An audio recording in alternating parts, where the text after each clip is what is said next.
Appendices. 1. The New Testament as Law. According to H.L. Ho, the Church for some time celebrated not the modern Easter, but the Hebrew Passover as its annual Christian Passover or communion. The Resurrection Festival was in terms of the Passover day, irrespective of what day it fell on. There is more than a little evidence that the early church continued to celebrate the Passover and to find in the Old Testament rite the New Testament requirements. Bingham gives evidence that the early church did observe Easter, or the Paschal festival, at the same time as the Jewish Passover. The Venerable Bede cited 7th century papal rebukes to the Scots for continuing to observe the Hebrew Passover as the only valid occasion for keeping Easter. Hostility between Christians and Jews helped push the two observances apart, and the apostasy of some Christians to Judaism furthered the break with the law.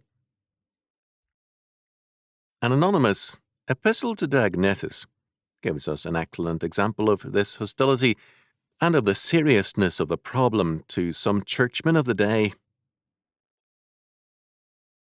Chapter 4. But as to their scrupulosity concerning meats, and their superstition as respect the Sabbaths, and their boasting about circumcision, and their fancies about fasting and the new moons, which are utterly ridiculous and unworthy of notice, I do not think that you require to learn anything from me. For to accept some of these things which have been formed by God for the use of men as properly formed, and to reject others as useless and redundant, how can this be lawful? And to speak falsely of God, as if he forbade us to do what is good in the Sabbath days, how is this impious? And to glory in the circumcision of the flesh as a proof of election, and as if, on account of it, they were specially beloved by God, how is it not a subject of ridicule? And as to their observing months and days, as of waiting upon the stars and the moon, and their distributing, according to their own tendencies, the appointments of God and the vicissitudes of the seasons, some for festivities and others for mourning, who could deem this a part of divine worship, and not much rather a manifestation of folly? I suppose, then, you are sufficiently convinced that the Christians properly abstain from the vanity and error common to both Jews and Gentiles, and from the busybody spirit and vain boasting of the Jews. That you must not hope to learn the mystery of their peculiar mode of worshipping God from any mortal. There was much more in this vein. Attempts to discourage by ridicule Christian obedience to Old Testament practices, and to discourage the attendance of Christians to both church and synagogue, a custom Bingham noted. Quite obviously, the Christians were not only keeping the laws concerning diet, but also observing the laws of Sabbath observance and circumcision. Clearly, while the Church had some problem with antinomianism, it had also many members eager to keep the whole law of God without any departures from Hebraic practices. The reason is easily seen. The law was readily stressed by the apostolic literature.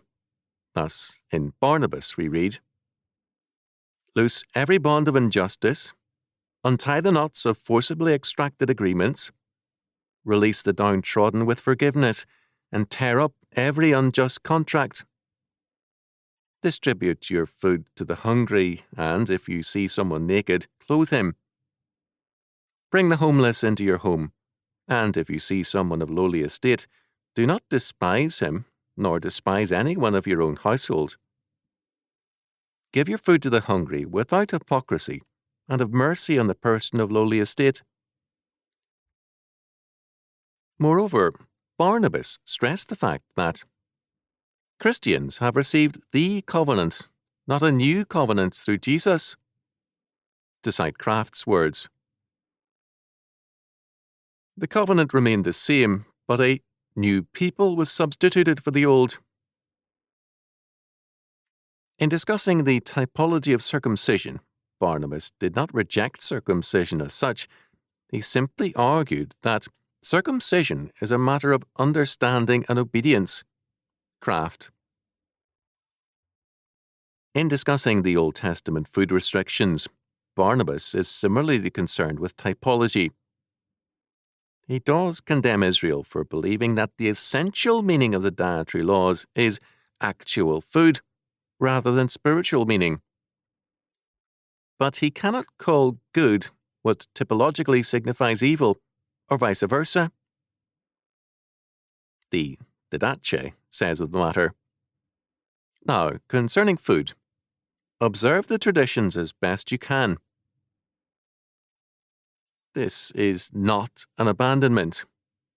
It follows the Pauline requirement that the dietary laws not be used to create a barrier with the unbelieving who are being evangelized, but rather observed as godly counsel. The typology, moreover, stressed the importance of the original law, and thus, despite disapproval, the original law never quite disappeared. Circumcision clearly was replaced by baptism, but circumcision has been extensively practiced for medical reasons which have a semi-biblical authority. Attempts to revive the Hebrew Sabbath have been common through the centuries, as well as efforts to transfer to the Christian Sabbath the Hebrew severities. Two impulses, thus, have been a continuing factor. First, hostility to Judaism has led to hostility to the law, and a rejection of some or all of the law, that is, to antinomianism in varying degrees. Second, a respect for Scripture as the Word of God has led to an unwillingness to see any aspect of the law superseded by Christ's coming or altered by his reinterpretation. As a result, an Old Testament emphasis has at times occurred, and a retention of practices in their pre-New Testament form.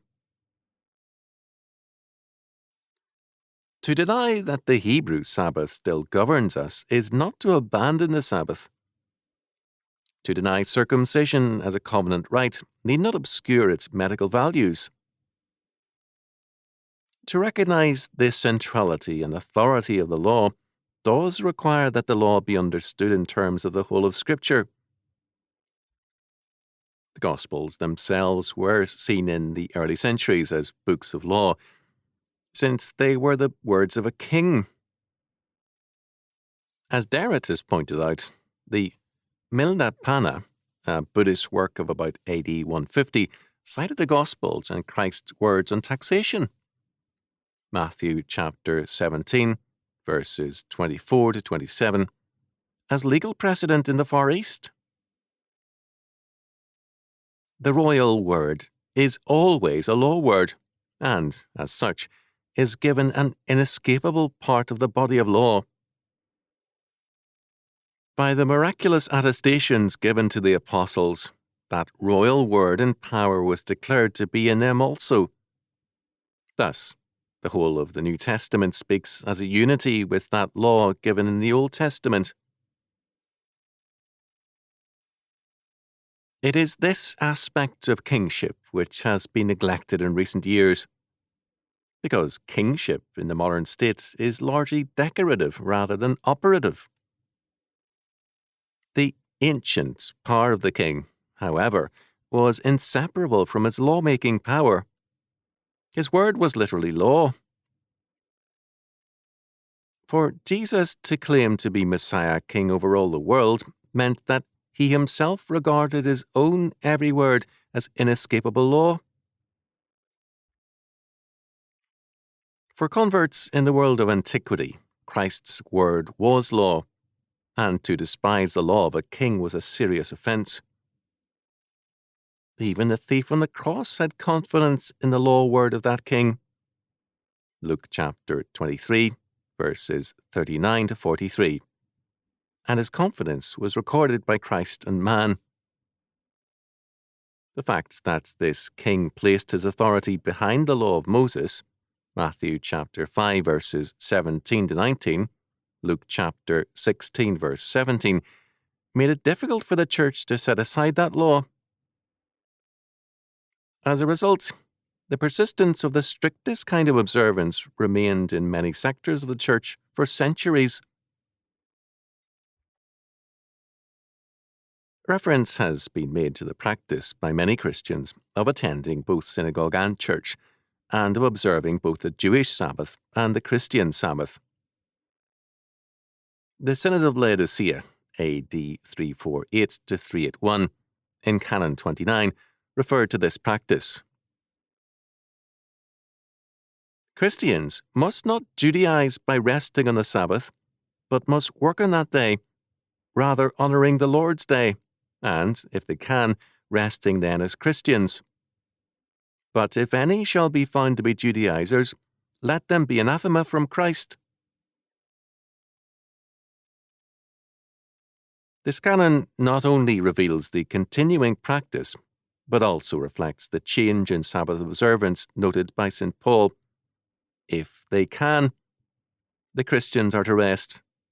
But their life under an alien state and economy made such observance at times, or usually, impossible. The force of the law, however, was sufficiently strong among Christians that many erred on the side of obedience by observing both Jewish and Christian Sabbaths. Of interest, too, is the answer of Timothy, Bishop of Alexandria, at the First Council of Constantinople, AD 381, to question 13 of a series of questions proposed to him. When are man and wife to forbear the conjugal act? Answer: on Saturday and the Lord's Day, for in those days the spiritual sacrifice is offered. The source of this ruling is Exodus chapter 19, verse 15, a commandment which was designed to prevent biblical religion from any confusion with fertility cult practices when the law was given. Again, we have an illustration of the belief, however misapplied at times, that the law was still binding upon believers